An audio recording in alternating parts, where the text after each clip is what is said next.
தமிழ்நாட்டை பொறுத்தவரை நம் முன்னோர்கள் சொல்லிட்டு போன நிறைய விஷயங்களை ஏன் எதுக்குன்னு கேட்காம ஃபாலோ பண்ணிட்டு வந்தாலும் அதை நிறைய பேர் மூட நம்பிக்கைன்னு நினைக்கிறாங்க. ஆனா நம்ம முன்னோர்கள் சொல்லிட்டு போயிருக்க ஒவ்வொரு விஷயத்துக்கு பின்னாடியும் ஒரு நன்மை கண்டிப்பா இருக்கும்.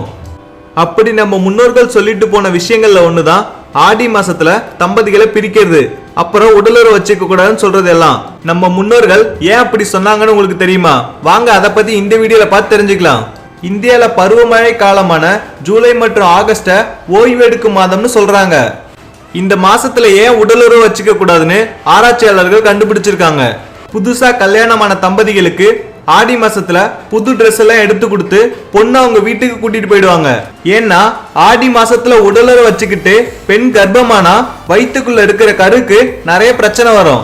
அப்புறம் ஆடி மாசத்துல உடலுறவு வச்சுக்கிட்டா சித்திரை மாதத்துலதான் குழந்தை பிறக்கும். கத்திரி வெயில் காலமான சித்திரையில குழந்தை பிறக்கிறதுனால பிறக்கும் குழந்தைக்கும் தாய்க்கும் சில உடல் ரீதியான பிரச்சனையும் உண்டாக்கும். அப்படியே சித்திரை மாதத்துல குழந்தை பிறந்தாலும் குழந்தைக்கு மூளை கோளாறு மற்றும் ஹார்மோன் மாற்றங்கள் ஏற்பட வாய்ப்பு இருக்கு.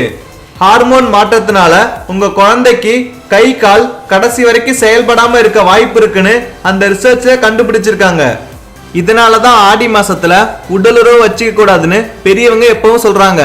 அவங்க சொல்லிட்டு போயிருக்கிற எல்லா விஷயத்துக்கு பின்னாடியும் ஒரு நன்மை இருக்குன்னு புரிஞ்சுக்கிட்டு ஆடி மாசத்துல கல்யாணம் பண்றது, ஆடி மாசத்துல உடலுறவு வச்சுக்கிறது எல்லாத்தையும் ஸ்டாப் பண்ணுங்க.